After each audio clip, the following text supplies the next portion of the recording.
नमस्कार, मैं हूं रत्ना और आप देख रहे हैं सी न्यूज भारत। आइए रुक करते इस खबर की ओर। नासिक के तपोवन इलाके में 1825 पेड़ों की प्रस्तावित कटाई के खिलाफ नागरिकों और पर्यावरण प्रेमियों ने जोरदार जन आंदोलन किया। नारों में पेड़ बचाओ, तपोवन बचाओ, नासिक बचाओ की गूंज सुनाई दी और प्रशासन के फैसले का कड़ा विरोध किया गया। आज सुबह 10 बजे स्नेहबंद मल्टीपर्पज ऑर्गेनाइजेशन की ओर से तपोवन इलाके में प्रस्तावित 1825 पेड़ों की कटाई के खिलाफ जन आंदोलन आयोजित किया गया।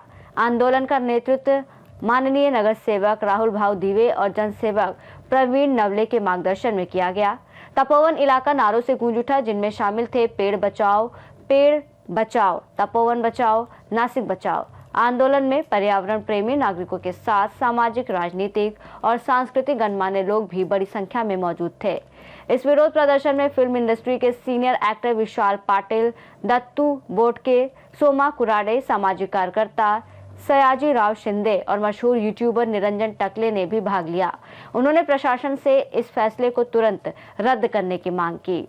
मौके पर जनसेवक प्रवीण जी नवले, नगर सेवक विजय बाबा ओहल, अनिल भाव जोंदले, रफीक तड़वी, श्रमिक मित्र मंडल के जयंत महेश धुने, वामन पगारे, अक्षय कटारे, समीर गंगुर्डे, संतोष टेलोरे, रोहित शेलार, अनमोल भालेराव, नाना सालवे सहित कई गणमान्य लोग मौजूद थे।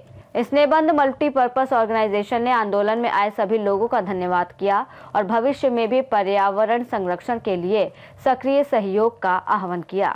साधारण 10-12 दिवसांपूर्वी आमच्या एक समाजसेविका आहे भारतीताई जाधव, त्या सकाळी मॉर्निंग वॉक साठी इथे तपोवन परिसरात आल्या असता त्यांना लक्षात आले की इथल्या काही झाडांवर क्रॉस केलेले निशाण दिसतात पिवळ्या रंगाचे। तर त्यांनी थोडीशी त्याची चौकशी केली। त्याच्यानंतर लक्षात आलं काही झाडांवर नोटिसा पण लावलेल्या आहे की हे झाडं तोडण्यात येणार आहे, तर याच्याबद्दल तुम्हाला काही आक्षेप असतील तर तुम्ही ते आक्षेप नोंदवा। तर ही बातमी वाऱ्यासारखी पसरली आणि नंतर आमच्या जे पण वृक्षप्रेमी आहेत, पर्यावरण प्रेमी आहेत, अशा अनेक नागरिकांनी लगेच धाव घेतली महानगरपालिकेमध्ये आणि तिथे आमच्या तक्रारी नोंदवल्या। तर महानगरपालिकेने मागच्या 24 डिसेंबर रोजी याची एक संसद भरवली की हे वृक्ष का तोडले नाही पाहिजे। पण मुळात त्याच्यानंतर असं लक्षात आलं की 14 नोव्हेंबरलाच महानगरपालिकेने एक टेंडर पास केलेलं होतं की इथली जी 33 एकर जागा आहे ती एका प्रायव्हेट बिल्डरला द्यायची आहे आणि इथं एक MICE असं कॉन्व्होकेशनचं एक हब निर्माण होणार आहे। बरं, त्या हब मध्ये काय होणार आहे, तर तिथे अनेक एक्झिबिशन हॉल असणार आहे, अनेक हॉल असणार आहे, अनेक रेस्टॉरंट असणार आहे, मग इथं पाण्याचे टाके येतील, मग इथं MECBचं सबस्टेशन येईल, मग इथं अनेक सोयी सुविधा येतील। तर याच्यावरून हे लक्षात आलं की इथलं जे प्रशासन आहे ते कुंभमेळ्याच्या नावाखाली साधूंना तर वेड्यातच काढतंय, इथलं रामाला पण वेड्यात काढलंय, इथल्या साधूंना वेड्यात काढलंय, नाशिकच्या लोकांना, इथल्या स्थानिक लोकांना वेड्यात काढलेले। आणि शेवटी त्यांना करायचं काय आहे, तर इथं एक हॉटेल सारखं जे माईस एक्झिबिशन सेंटर, कन्व्होकेशन सेंटर आहे ते निर्माण करायचं। तर याचा तीव्र विरोध नाशिककरांनी, पर्यावरण प्रेमींनी सुरू केला। याच्यामध्ये सर्व पक्षीय आणि सगळ्याच सामाजिक क्षेत्रामध्ये काम करणाऱ्या लोकांनी सहभाग घेऊ लागलेत। तर आता आमची एकच ठाम भूमिका आहे की पहिले तर तुम्ही म्हणत होते की साधुग्रामसाठी आम्हाला ही जागा हवी आहे, पण त्याच्या मागे छुपा एजेंडा तुमचा हा होता की तुम्हाला एक माईसचं कन्व्होकेशन सेंटर इथं बनवायचंय आणि ते पुढच्या 33 वर्षासाठी तुम्हाला लीजवर द्यायचंय। तर याचा आम्ही तीव्र विरोध करतो। आम्ही इथल्या एकाही फांतीला हात लागू देणार नाही आहोत आणि आम्ही कोर्टामार्फत पण तुमच्याशी लढायला तयार आहोत आणि रस्त्यावर तर रोज आम्ही उतरतो आणि आम्ही आमचा लढा देतोच।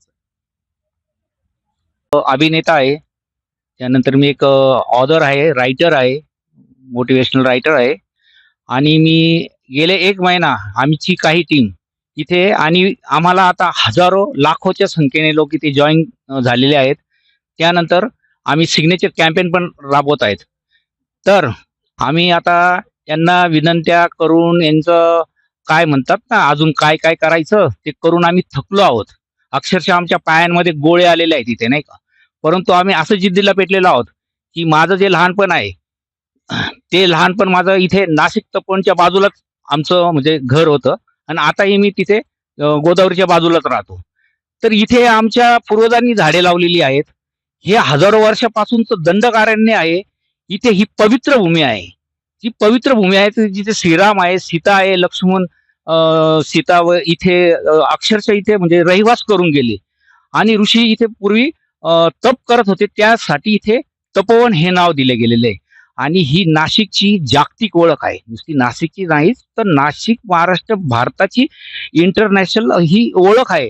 जर ही ओळख जर प्रशासन जर समजा मिटवण्याच्या तयारीत ते लागलेले आहेत आणि तर आम्ही युवा म्हणा आम्हाला की आम्हाला काही म्हणा तर आम्ही पेटून पुढील आक्रमक भूमिका घेतल्याशिवाय राहणार नाहीये.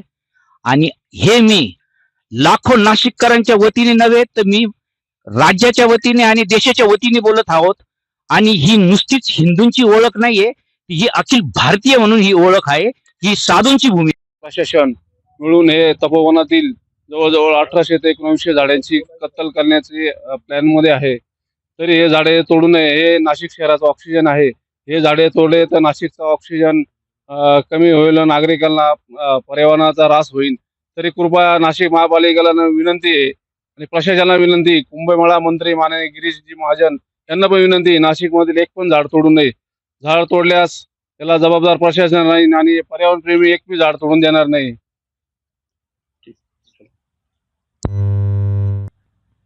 हे आंदोलन आता फक्त नाशिक.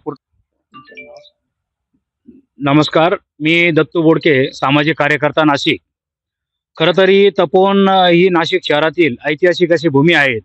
खरं तर या ठिकाणी काही वर्षापासून, हजारो वर्षापासून, शेकडो वर्षापासून कुंभमेळा भरतो, साधू संत येतात.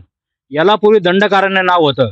दंडकारण्य याचा अर्थ का जे साधू संत कुंभमेळ्याच्या वेळेस रामकुंडापर्यंत जायचे तर सूर्याचे किरण पण दिसत नव्हते, एवढी दाट झाडी या परिसरात होती. परंतु जसजसा विकास होत चालला, कॉन्क्रीटची जंगल वाढत चालली आणि सरकारचं धोरणं, चुकीची धोरणं, प्रशासन, सरकार एकत्र येऊन टक्केवारीच्या राजकारणातून पर्यावरणाचा ऱ्हास करत हे झाडं तोडण्याचं षडयंत्र प्रत्येक वेळेस चालू आहे. परंतु आता हे शेवटचं जे 54 एकरचं क्षेत्र तपोवनाचं उरलं होतं आणि या ठिकाणी जे 2-3 हजार झाडं आहेत ही शेकडो वर्षाची आहेत, 50 वर्षाची आहेत, 20 वर्षाची आहेत, 10 वर्षाची अशी ही झाडं आहेत. तर ही झाडं प्रशासनानं अचानक 11 नोव्हेंबरला वर्तमानपत्रात नोटीस दिली, हरकती मागवल्या आणि 14 तारखेला या ठिकाणी 221 कोटी रुपयाचं प्रदर्शन केंद्राचं टेंडर फ्लॅश केलं. ऑनलाईन झूम बीड मीटिंग घेतल्या, ज्याच्यामध्ये गुजरात, मुंबई, दिल्लीच्या कॉन्ट्रॅक्टरांना आमंत्रित केलं आणि मग तेव्हा 24 तारखेला हरकती सुनावणीसाठी हजारो नागरिक जमले. परंतु आयुक्त गैरहजर होते, अतिरिक्त आयुक्त गैरहजर होते. खालच्या दर्जाच्या अधिकाऱ्यांना त्यांनी. नासिक से सी न्यूज संवाददाता अभिजीत कोल्हे की रिपोर्ट। तपोवन में पेड़ों की कटाई के खिलाफ ये आंदोलन स्थानीय नागरिकों और गणमान्य व्यक्तियों के पर्यावरण के प्रति बढ़ते जागरूकता का प्रतीक है। इस रिपोर्ट में फिलहाल इतना ही। देश और दुनिया की तमाम बड़ी खबरों के लिए देखते रहिए सी न्यूज भारत।